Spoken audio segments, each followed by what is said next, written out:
Hello, everyone. My name is Jordan Wolfson. I am a painter and a teacher. I've been painting for close to 50 years, exhibiting nationally and internationally, and teaching for almost 30 years, reaching hundreds of students. I wanted to put together another video as a follow-up. About a year ago, I posted a video establishing a reliable painting practice, and I wanted to do a follow-up video to that one, empowering a reliable painting practice.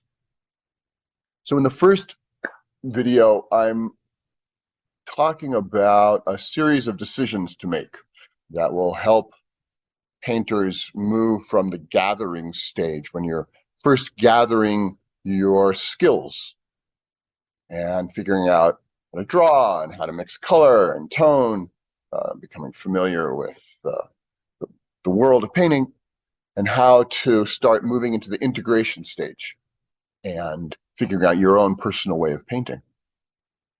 And in order to do that, you need your own reliable painting practice, place to work, time to work, setting that. And so I go through a number of decisions. And if you haven't watched that video, you might want to go ahead and take a look at that.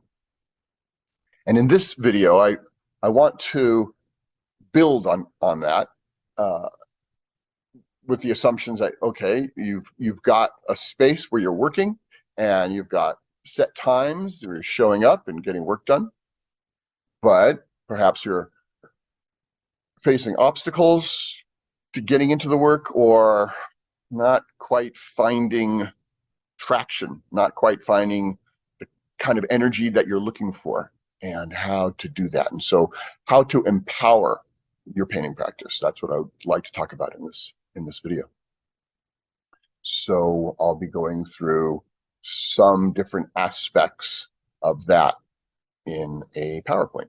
So I'm going to do a screen share, and we'll start in on it. Okay, here we go. And from the beginning, here we go. Hi. So, strengthening a reliable painting practice. Two primary decisions that hopefully we've already made, that I'm covering in the first video. The first is a space. You've got some kind of studio space that you've dedicated. Perhaps it's a room in your home, or perhaps you're going outside of where you live and renting a studio space. And there's pros and cons to those. And but you've got a place that you're working, and you've got time that you've dedicated to getting work done. Perhaps you're a night owl or a morning person, and so figuring out according to your schedule and what's available when you're working. Okay, so all that starting to move. And these decisions, making a commitment to an ongoing painting practice, generally we start making these decisions after we've spent some time developing our foundational skills, and we've been learning how to draw. We're learning a sense of geometry and color mixing, how to take the three-dimensional world we're looking at, translate it onto a flat surface. And we're starting to get more familiar with the world of painting, what's happened in the past, what's happening now. Helps us learn about composition, helps us start to open up possibilities in our own imagination. So we're becoming familiar with the larger world of painting, and it's very helpful to become familiar with what's happened in the past, and since the Renaissance and before the Renaissance and the Middle Ages, and going all the way back to cave painting. Well, what's been happening with two-dimensional image making? What have people been doing? And what's happening today? What's happening all over the world, in China or Latin America or Africa? I mean, people are doing stuff all over the place, right? And so what is that? How does it look? And so many possibilities have opened since, well, the end of the 19th century. It really burst open with modernism and modernity, and all through the 20th century, and now we're a quarter of a century into the 21st century, right? So all kinds of stuff happening. And also what's happening locally. What's your scene? Where where you live. What are folks up to? So we're starting to become familiar with what have people been doing with handmade, two-dimensional image making. So here we're going to talk about, and I'll open it up, how to make your painting practice necessary, how to have a sense that I've got to get into the studio. I need this. This is necessary. So the first thing is you got to let yourself play. You got to give yourself room to just fool around and do stuff. And then start setting yourself assignments or projects. And I go over that quite a bit in the first video, how to think about setting up a project, what are the different aspects to mull over, and try the opposite, set yourself something to do that just seems totally like, how would I do that? Just to give yourself another experience, open up the playing field of your way of working. So as you work, start to locate in the work where you show up. That's key, showing up. Notice when are the times when you're working that you burn brightly, you feel energized, you feel awake, engaged, and look back over the work that you've done, say over the last year or so, and notice looking at the work, oh wow, that one really seems to have a lot of energy, a lot of power, those maybe not so much, but something's going on in that one, right? And these may be the same. It might be the same as when you were really up and engaged, and it may not, right? There may be overlap, and there may not be. It might come and go, and so it's something to start to become familiar with. Showing up is key to power and presence being in the work. What is this showing up? How do I get it to happen? So the first thing to get a handle on when we want to show up is we need to accept and wield where we're at when we're in the studio. What's going on with me? And just notice it, honor it, make room for it, and start to wield, oh, this is where I'm at. It's not where I thought I'm supposed to be when I get into the studio. It just happens to be what it is. And we need to make room for it, accept it, and then wield it in the work. So I gotta move this. This is in the way.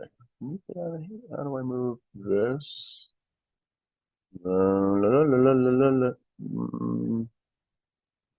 Go this way? No, go this way, maybe. So notice and use the emotional energy that's up when it's time to work. Wherever we are internally, we can use it, whether that's anxious energy, or we're feeling frustration, or maybe self-judgment, or even shame, whether we're feeling desire, or desperation, or joy, or love, or maybe sadness or loss. All of these feelings are worthwhile and available energies, and we can wield them directly in the making and the marking as we start working. So I'm feeling that energy in my arms, in my hands, in my fingers as I mark. I'm using it.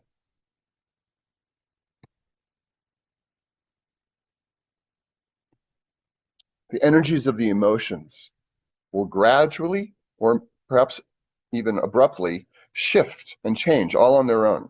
So we're not trying to change the energy.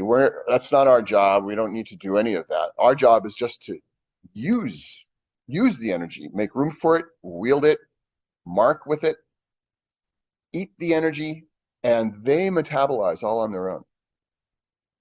So meanwhile, as our job is just to wield the energy as we're going. The emotional energy all on its own has been turning into an aesthetic object. We've launched, and we find ourselves in the middle of something happening, and that's what we're looking for. That's all good news. Now, this isn't self-expression as such, right? I'm not like, okay, I've got these feelings and I'm going to express myself and create an image that will express these feelings and sort of communicate these feelings. I mean, you can do that, and there's nothing wrong with doing that, where you actually are trying to express and communicate what you're feeling, fine. But this is different. This is just wielding the energy directly. I'm just marking in whatever interest I have, whether I'm working from observation, or maybe it's non-representational abstraction, or maybe it's a memory, whatever it happens to be, I'm locating the emotional energies that are up and putting them into my hands, in a sense, and wielding them in the marking and the making. So this is more like alchemy. There's a great book on alchemy and painting. On memory. What is painting? I'll think of it. He teaches at the Art Institute of Chicago. James, memory. Elkins. Great book. Beautiful book. What is painting? Or what painting? Yeah, what is painting? James Elkins. Okay. So this now, as we start getting more familiar with this process of taking where we're at and putting it into the work, we're starting to get a feeling of how a studio practice can become addictive, in the sense of I need to get into the studio to work this energy. So we might have felt anxious energy or frustration like an obstacle. I can't get to work until I get through this anxiety, or I can't get to work until I calm down, or whatever it might be, or I'm inspired, or right. We kind of have this sense of, no, I need to be inspired. I need to be in the mood, and it's not that. It's more like, oh, I'm going to use wherever I am. And so the going into the studio is a way of honoring where I am, living it, feeling it. So now what might have been an obstacle, or we've been avoiding, or maybe an unmet desire, is now the raw material of our making. The raw material, like the other materials we use, paint, pencils, the charcoal, the paper, the canvas. This too, our emotional energies become another material that we're using in the making.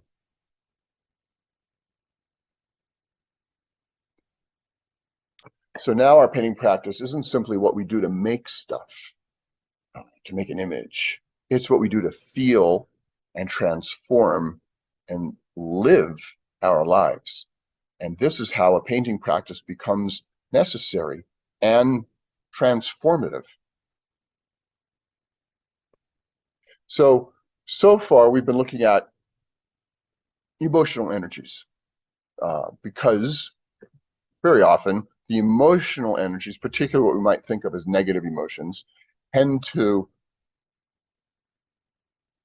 behave as obstacles, or we tend to relate to them as obstacles, and they get in the way of our painting practice. But there are all kinds of aspects to being a human being, and there are all kinds of energies, and we can use all of them in the making. So what have we've experienced as obstacles and hindrances, I've wanted to represent here as gateways and catalysts. And now we'll take a look at a list of just different ways of working, different aspects of being a person. So there are emotional energies, and there are intuitive energies, and analytic energies. We often tend to think, well, I did anyway, when I was younger, that painting was about, and art in general was somehow about being spontaneous and emotional, and I didn't realize that it could be analytic and intellectual, and figuring stuff out that way. Like, oh, that's part of it too. Memories, bringing memories into the making. Perceptual experiences. I'm very involved in exploring my perceptions of things. Physical sensations, erotic sensations, spiritual sensations or experiences. So all of these different kinds of aspects can be brought into the making depending on what interests you. Personal narratives, things that you've experienced in your own life, cultural explorations, perhaps influences that are literary or film, cinematic, or musical influences. I find myself very influenced by music, and I bring it in. It's a collaborator for me, the kind of music I listen to. I'm particularly drawn to improvisational music. And there's something about the way the improvisational music is structured and created, I find very useful for me in terms of my own work. This is me personally, I take a motif that I know, just like a particular melody, maybe a particular composition and then, like in jazz, you take a particular composition and then you play with it and you improvise and you come back to it, right? And it's the same for me, like with my interiors or flowers or something like that. Political expressions, right? Maybe aspects of, there's a particular issue or the environment or whatever it may be that you feel really strongly about. You bring that into the work. Wherever you're living, you bring it into the work. Linguistic play. People are interested in language. How does that work? Lots of interesting paintings, working with words and that sort of thing. So all of these different aspects, allowing yourself to really explore just what interests you, what concerns us, what intrigues or excites us, what frustrates us, what do we care about, what do we desire, where do we live, and how can we get that into the work? So we want to notice where do I live? Where am I awake? What really gets me, and bring that into the work. Our job as we continue to travel the painting journey is to explore and discover our own necessary way and the what and the how of painting. That's our job. And that's our gift to ourselves and to the world. We have this inclination to make stuff with our hands and to make stuff that it's two-dimensional. Maybe it's got a three-dimensional experience of space or light or form that's going on as well, right? And these objects that we're making, they carry the possibility, the making of them, of going way beyond being an image. They carry the possibility of carrying our life force, our energy, transforming it for ourselves and sharing it with the world. So work at it, enjoy it, and it's an extraordinary journey. Just how things keep on moving and shifting and developing.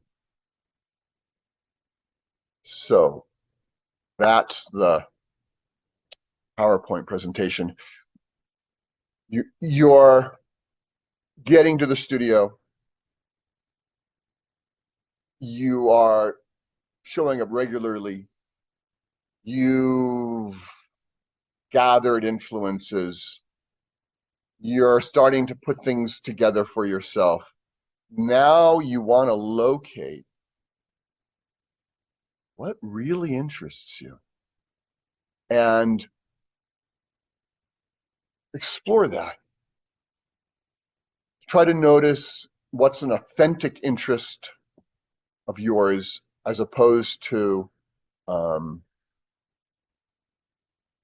what do you think you're supposed to do as a painter? And as you start to explore what is going on out in the world of painting and what's been going on for, God, 120, 30, 40 years now, people are exploring in all kinds of ways, and start giving yourself permission to explore your own journey and bring wherever you're at into the work. That's going to put a lot of power into the making. And it's that showing up and bringing your life force that's going to make the objects alive, give it presence and power. And you'll see okay, so what are other skills that I need in order to go further with this? Fun. But the key, you gotta get, the key is to honor where you're at and bring it into the making. So there you go. Thank you for listening. While there's another video I'd like to put out there. It has to do with some deeper inside things. Now, okay, I've got this, I've got an image developing, I'm showing up, I'm marking. Now what? So we'll talk about that. And if you have any thoughts or questions, please feel free to email me, contact me through the website, jordanwolfson.com. I'd love to hear from you. And hope you're all well and keep on painting. See you next time. Okay, take care. Bye-bye.